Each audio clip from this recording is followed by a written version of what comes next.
The Presidential Task Force on COVID-19 has declared Kogi as high-risk state for coronavirus. It says failure of the state to acknowledge the existence of the virus, report tests or build isolation centers makes it more prone to the pandemic.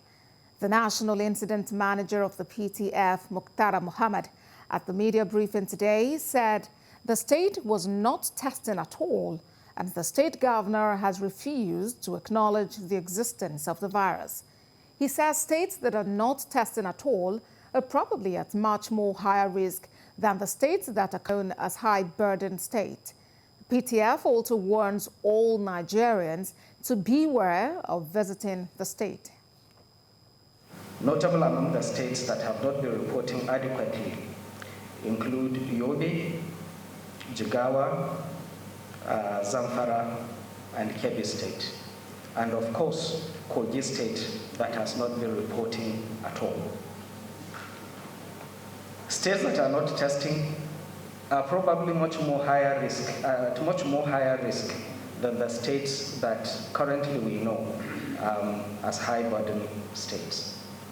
A state that is not testing at all is an absolute high risk for Nigerians to go there because there is no testing facility even if you fall sick, and there is no isolation facility, and they don't even acknowledge that the disease exists. So for that reason, epidemiologically, we put that state at the top of high-risk states. Also, the Presidential Task Force on COVID-19 confirmed 6 new cases of B117 strain of coronavirus in Nigeria. Director General of the Nigeria Center for Disease Control, Dr. Chikwe Hikwazu, confirmed this at the briefing in Abuja. Mr. Hikwazu says with the additional 6 cases, Nigeria now has 7 cases of the British variant.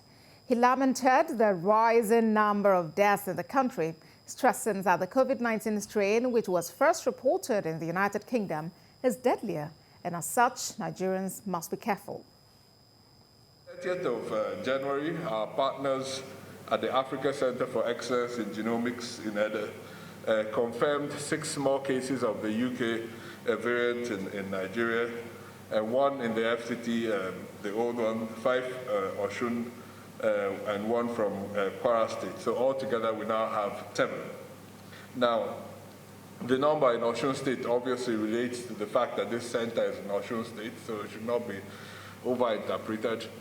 And the fact that we're finding this variant is not surprising. It's been found in more than 50 countries around the world. So as countries look for this, they will find them because people travel, and viruses travel with people as they travel.